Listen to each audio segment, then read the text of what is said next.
మద్యం బెల్ట్ షాపులు మూసివేయించేటటువంటి వ్యవహారంలో సీరియస్గా తీసుకోమని చెప్పేసి రాష్ట్ర ప్రభుత్వాన్ని హైకోర్టు ఆదేశించింది. తిరుపతి జిల్లా కలెక్టర్ని ఆదేశించింది.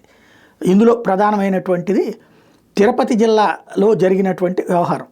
దాని మీద నివేదిక కూడా ఇవ్వమని అడిగింది. మార్చి 5వ తారీఖునకి ఏకంగా ప్రధాన న్యాయమూర్తి జస్టిస్ జయసింగ్ ఠాకూర్ న్యాయమూర్తి జస్టిస్ చీమలపాటి రవికుమార్ ధర్మాసనం ఈ మేరకు ఆర్డర్లు వేసింది. ఏంటయ్యా అంటే అసలు విషయం, తిరుపతి జిల్లా పెళ్లకూరు మండలంలో విచ్చలవిడిగా బెల్ట్ షాపులు నిర్వహిస్తున్నారని ఎన్నిసార్లు కంప్లైంట్ చేసిన అధికారులు పట్టించుకోవడం లేదంటూ అక్కగారికి పేటకు చెందినటువంటి నన్నం ప్రిస్కిల, పెన్నేపల్లికి చెందినటువంటి లెక్కల సుధారాణి హైకోర్టులో పిల్లు వేశారు.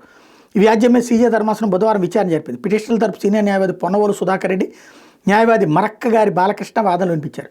రాష్ట్రంలో ఎక్కడ చూసినా బెల్ట్ షాపులు పుట్టగొడుగులా విస్తరించి ఉన్నాయని ధర్మాసనం సుధాకర్ రెడ్డి వివరించారు. ప్రభుత్వం నుంచి అనుమతులు తీసుకోకుండానే మద్యం షాపులు నిర్వహిస్తున్నారని వివరించారు. తద్వారా ప్రభుత్వ ఖజానాకు నష్టం వాటిల్తోందన్నారు. బెల్ట్ షాపుల విషయంలో వీడియోలతో సహా అధికారులకు వింత పత్రాలు సమర్పించిన ఇప్పటివరకు చర్యలు తీసుకోలేదని చెప్పారు. బెల్ట్ షాపులు అన్న పదం తాను తొలిసారి వింటున్నానని, బెల్ట్ షాపులు అంటే ఏంటని సీజే అన్నారు. ఎలాంటి అనుమతులు లైసెన్సులు లేకుండా ఎక్కడ పడితే అక్కడ మద్యాన్ని విక్రయించే వాటిని బెల్ట్ షాపులు అంటారని సుధాకర్ రెడ్డి వివరించారు.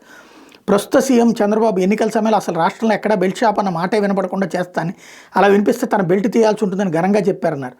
అధికారంలో కానీ విచ్చలవిడిగా బెల్ట్ షాపులు నిర్వహిస్తున్నారని చెప్తే వాటి మీద యాక్షన్ తీసుకుని రిపోర్ట్ ఇవ్వని చెప్పి ఆదేశించారు.